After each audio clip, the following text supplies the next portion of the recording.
अस्सलाम वालेकुम and welcome back to another lecture. आज का हमारा टॉपिक है limit of a function. Limit of a function होता क्या है? बेसिकली ये हमें बताता है, लिमिट हमें बताती है कि कैसे एक वैल्यू फंक्शन के क्लोज़र जाती जा रही है, जैसे जैसे हम किसी पॉइंट के क्लोज़र जा रहे हैं। ठीक है, अब हम कुछ क्वेश्चन सॉल्व कर लेते हैं लिमिट ऑफ अ फंक्शन के, जो कि मेन पर्पस है वीडियो का।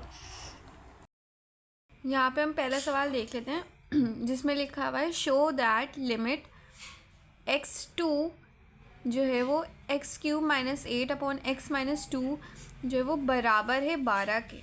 यानी कि जब x पे हम लिमिट लगाएंगे तो वो हमारा आंसर 12 देगा। ठीक है, तो हम इसको सॉल्व कर लेते हैं। अच्छा, तो ये पहले सॉल्व कैसे होगा इसमें ना, क्योंकि पहले इसमें लिखा हुआ है कि x हमारा 2 के बराबर है, तो हम देखेंगे कि 2 लगा के कि अनडिफाइंड टर्म आ भी रही है या नहीं आ रही है। तो इसमें मैं पहले जैसे लिख दूँगी अप्लाइंग लिमिट। ठीक है, अब इसके बाद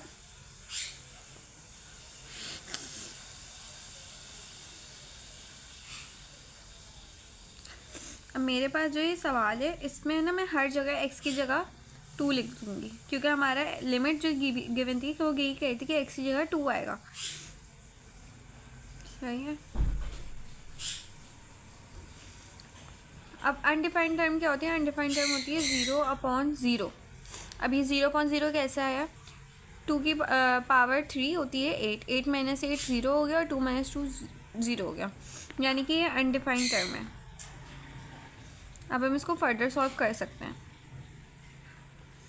ठीक है, अब फर्दर कैसे सॉल्व होगा? हम ना लिमिट x की पावर 2 जो दी हुई है, अब मैं अपना सवाल कॉपी करूँगी।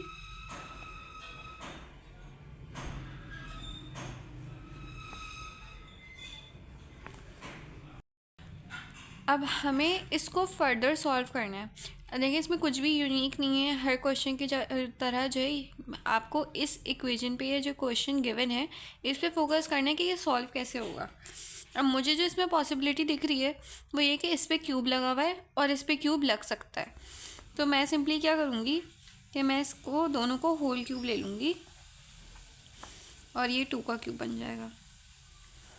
अब यहाँ पे लग रहा है फॉर्मूला, तो फॉर्मूला मैं यहाँ पे लिख देती हूँ। फॉर्मूला कौन सा लग रहा है? a - b²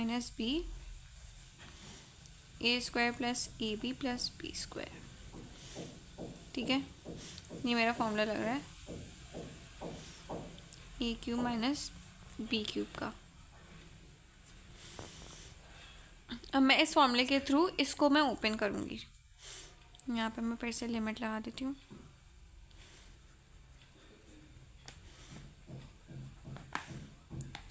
क्योंकि अब मेरा x a है और 2 मेरा b है, तो उस हिसाब से मैं फॉर्मूले में ये वैल्यूज़ पुट कर दूँगी। और नीचे वाला तो मेरा x - 2 ही था। अब इसमें दोनों में आपको क्या कॉमन दिख रहा है? ये दोनों सेम है और डिवाइड हो रहे हैं, तो मैं इसको कैंसिल कर दूँगी पूरा। अब मेरे पास बचा क्या? मेरे पास x² + 2x + 4 बच गया। अब इसमें मैं अप्लाई कर दूँगी अपनी लिमिट, यानी कि x जो है, जो हमने कहा था कि x 2 के बराबर है, तो मैं अपना आंसर चेक करने के लिए इसमें अप्लाई कर दूँगी लिमिट फिर से एक बार। अब जो मेरा आंसर है ना वो आना चाहिए 12, क्योंकि इसमें गिवन है। लेकिन हर सवाल में ना आपको ये वैल्यू गिवन नहीं होगी, आपको बस अप्लाई करके आंसर निकालना होगा। लेकिन क्योंकि इसमें गिवन है तो मुझे पता है कि मेरा आंसर इसका 12 ही आना चाहिए। तो मैं इसमें पुट कर दूँगी कि मेरा x जो है वो 2 है स्क्वायर, ये 2 से मल्टीप्लाई हो जाएगा 4, तो 2 का स्क्वायर हो गया 4, 2 2 ज़ा 4 + 4, तीनों को प्लस कर दें, मेरे पास आ गया 12। 12 मेरा आंसर है, यानी कि मैंने सवाल सही सॉल्व किया। अब एक और सवाल को देख लेते हैं, लेकिन वो थोड़ा सा डिफरेंट तरीके से होगा। अच्छा, अब इस सवाल में हमारे पास जो है दो चीज़ें अलग हैं। एक तो हमारी जो लिमिट है वो इस बार 0 दी हुई है, और दूसरा कि हमारे पास यहाँ पे कोई =12 वगैरह नहीं लिखा हुआ है। हमारे पास कोई लिमिट की मतलब इस पूरी इक्वेशन किसके बराबर होनी चाहिए ये वैल्यू हमें गिवन नहीं है, लेकिन फिर भी हम इसको सॉल्व करेंगे और वो वैल्यू को निकालेंगे। ठीक है, तो सबसे पहला जो स्टेप है वो हम वही करेंगे जो हमने पहले किया था। हम लिमिट को अप्लाई करेंगे। ठीक है, अब मेरे पास लिमिट जो है वो ज़ीरो दी हुई है, तो हर जगह जहाँ मेरे पास एक्स है मैं उसमें ज़ीरो पुट कर दूँगी। मैं ज़ीरो पुट कर देती हूँ।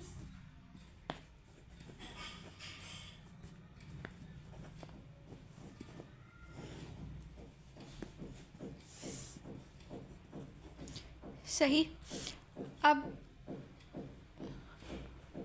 अब इसको सॉल्व कर लेते हैं। अब हमें पता है कि कोई भी चीज़ मल्टीप्लाई या डिवाइड होगी ज़ीरो से तो वो ज़ीरो ही बन जाएगी।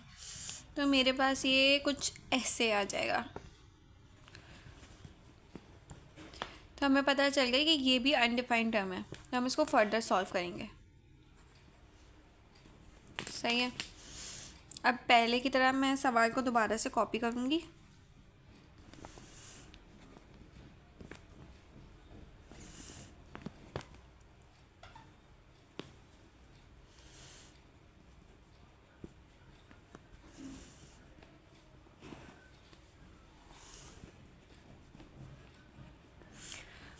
अब देखें इसमें पॉसिबिलिटी क्या है, आपने पॉसिबिलिटीज़ को देखना है कि कैसे सॉल्व हो सकता है। तो इन सब चीज़ों में ना मुझे कॉमन दिख रहा है एक्स, तो मैं एक्स को ना कॉमन निकाल लूँगी।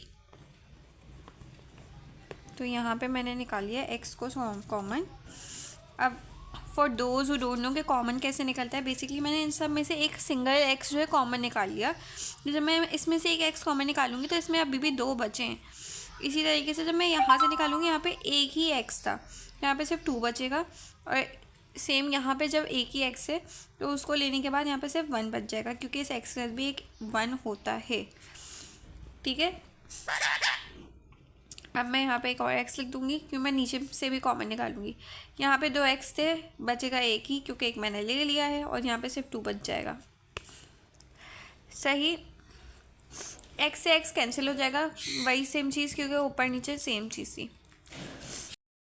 अब आप लोग देख सकते हैं कि फर्दर सॉल्व नहीं होएगा, तो मैं इसमें जो है अपनी लिमिट ये वाली एक्स जो है वो ज़ीरो के बराबर है वो अप्लाई करके देखूँगी कि ये सॉल्व हो रही है या नहीं हो रही है। अब मैं इसमें लिख दूँगी सिंपली नाउ पुटिंग।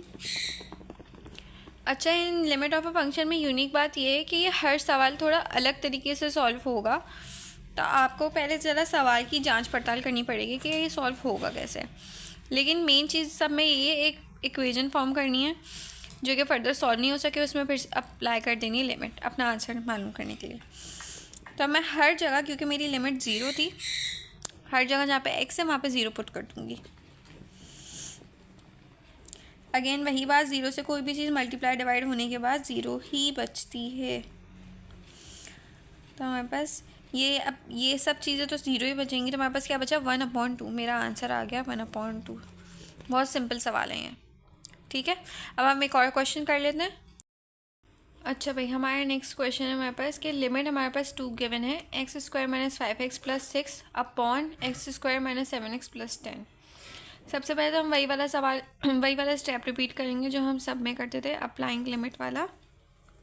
जहाँ जहाँ एक्स है वहाँ पे लिमिट अप्लाई कर दूँगी, यानी कि 2। अच्छा, अप्लाई करने के बाद मेरे पास आएगा ये आंसर जो कि सॉल्व हो गया, हमारे पास आ जाएगा 0.0, यानी कि ये भी अनडिफाइंड है। अब इसको हम फर्दर सॉल्व करेंगे। ठीक है। फर्दर कैसे सॉल्व होगा, हम पॉसिबिलिटीज़ देखेंगे। ठीक है। तो मेरे पास सबसे पहले मैं सवाल रिकॉपी कर दूँगी। अब इसमें जैसे कि मैंने कहा था कि हर सवाल यूनिक होगा, तो इसमें आपको देखना है कि ये कैसे फर्दर सॉल्व हो सकता है। अब इसमें जो मैंने एक चीज़ नोटिस करी वो ये है कि इसमें बीच में 5 आ रहा है और ये 7 आ रहा है, यानी कि मैं इसमें मिडिल टर्म ब्रेक कर सकती हूँ। अब for those who don't know कि मिडिल टर्म ब्रेक कैसे होती है, मैं इसमें बता देती हूँ। मिडिल टर्म ब्रेक में ये होता है कि जो बीच वाला नंबर है, मुझे कोई ऐसे दो नंबर चाहिए जो आपस में मल्टीप्लाई होके ये वाला नंबर बनाए और प्लस या माइनस होके ये वाला नंबर बनाए। ठीक है। तो प्लस और माइनस होके ये वाला नंबर बनेगा, मल्टीप्लाई होके ये वाला नंबर बनेगा साइड वाला। तो फॉर इंस्टेंस मैं इसको कर देती हूँ 2 और 3।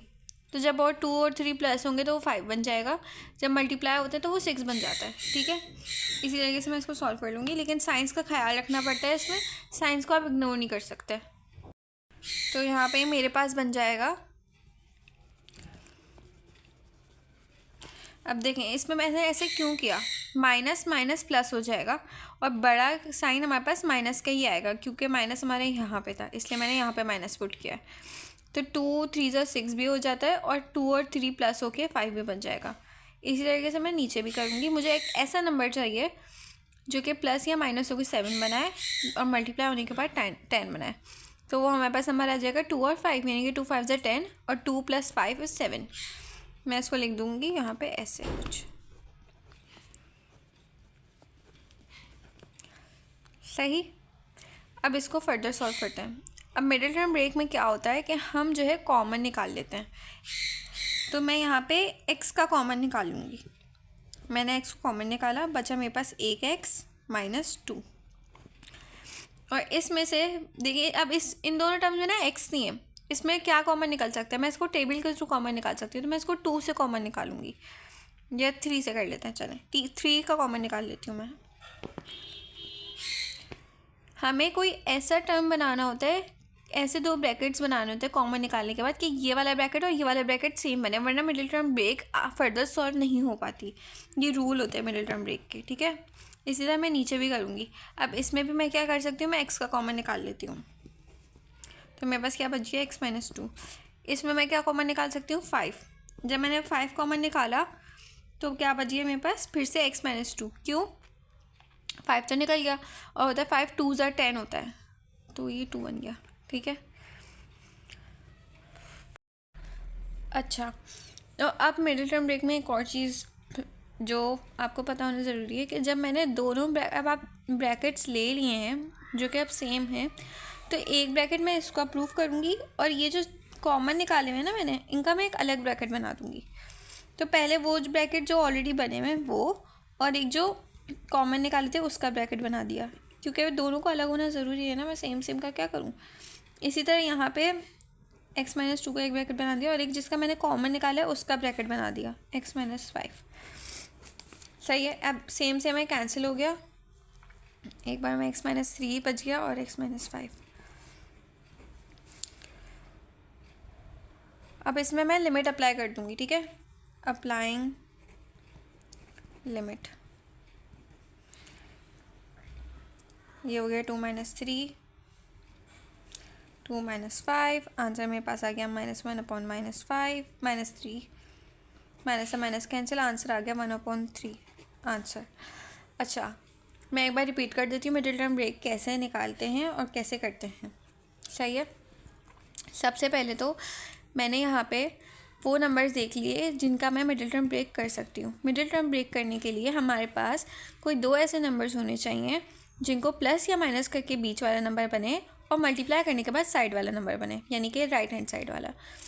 तो 2 3 ज़ा मेरे पास 6 भी होता है और 2 और 3 प्लस करने के बाद 5 भी बन रहा था, तो मेरे लिए परफेक्ट था। इसी तरीके से 2 और 5 प्लस करने से 7 बन रहा था, जबकि मल्टीप्लाई करने पे 10 बन रहा था, 2 5 ज़ा 10। नेक्स्ट स्टेप में मैं कॉमन निकालती हूँ। कॉमन निकालने के लिए शुरू के 2 टर्म्स को और आखिर के 2 टर्म्स को अलग अलग कॉमन निकाला जाता है। इसमें से मैंने x कॉमन निकाला, जबकि इसमें से मैंने -3 कॉमन निकाला।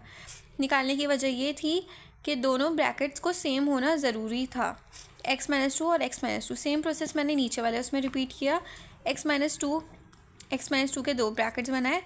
यहाँ पे x का कॉमन निकला और यहाँ पे -5 का निकला, क्योंकि 5 2 ज़ा 10 हो रहा था। अब स्टेप नंबर 3 में मैंने वो 2 ब्रैकेट चुने जो एक ब्रैकेट बन चुका था और जो दूसरा मैंने कॉमन निकाला था मैंने उसका ब्रैकेट बना लिया। यहाँ पे आप देख सकते हैं x - 2 का मेरा ऑलरेडी ब्रैकेट बना हुआ था और x - 3 का मैंने ब्रैकेट बना लिया। इसी तरीके से नीचे भी प्रोसेस सेम रिपीट हुआ। x - 2 सेम था, ऊपर नीचे था, मैंने कैंसिल कर दिया और मेरे पास यहाँ पे मेरा इक्वेशन तैयार हो गई। इसमें मुझे पता था ये फर्दर अब सॉल्व नहीं हो सकता है, तो मैंने इसमें लिमिट अप्लाई करी। लिमिट हमारे पास 2 थी, अप्लाई होने के बाद मेरे पास ये आ गया -1/-3, माइनस से माइनस कैंसिल हो गया, 1/3 हमारे पास आंसर आ गया। अब हम अपने आखिरी क्वेश्चन की तरफ जाते हैं। सही, अब हमारा आखिरी क्वेश्चन है कि लिमिट हमारे पास 3 के मैंने x² - sin/x - 3 की। सबसे पहले हम वही वाला प्रोसेस रिपीट करेंगे, यानी कि लिमिट अप्लाई करेंगे।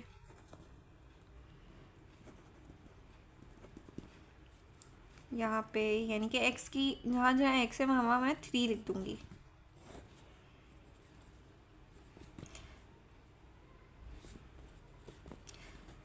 ये अनडिफाइंड है, हमें पता चल गया। अब हम आगे बढ़ जाएंगे। अब सबसे पहले तो मैं सवाल रिपीट करूँगी। आप लोगों को मेरी वाली बात याद होगी कि इसमें हर सवाल यूनिक होता है, तो इसी तरह ये भी एक डिफरेंट तरीके से सॉल्व होगा। अब वो डिफरेंट तरीका क्या है, यहाँ पे आपने शायद एक चीज़ नोटिस करी हो, x²-9। अब ये फर्दर सॉल्व हो सकता है, कैसे होगा? आई एम प्रीटी श्योर कि आप सब इस फॉर्मूले से वाकिफ़ होंगे। a² - b² = a + b और a - b। ये वाला फॉर्मूला यहाँ पे अप्लाई होगा। कैसे होगा? हमने x का होल स्क्वायर कर लिया, ये हमारा a बन गया, और मैंने इसको 3 का होल स्क्वायर कर लिया, जो कि बनता है 9।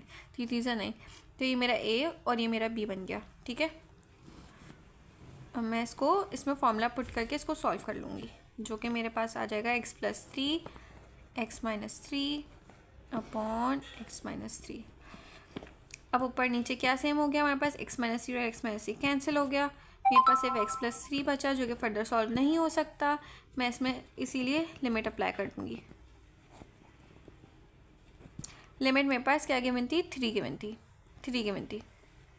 मैंने लिमिट अप्लाई कर दी, 3 + 3, मेरे पास आंसर आ गया 6। तो मेरे पास यहाँ पे लिमिट x की जो 3 थी वो क्या थी? 6 थी। मेरे पास ये आ गया आंसर। तो भाई लेक्चर यहीं पे ख़त्म होता है। होप्स हो कि आप लोगों को आज का लेक्चर समझ आया होगा, सारे सवाल आप लोगों को समझ आए होंगे। प्रैक्टिस कर लिएगा ताकि आपके दिमाग में बैठ जाए कि मैंने क्या पढ़ाया था। सब्सक्राइब करना नहीं भूलिएगा, क्योंकि फ़र्दर लेक्चर्स रोज़ाना अपलोड होंगे। Thank you for watching. अल्लाह हाफिज़।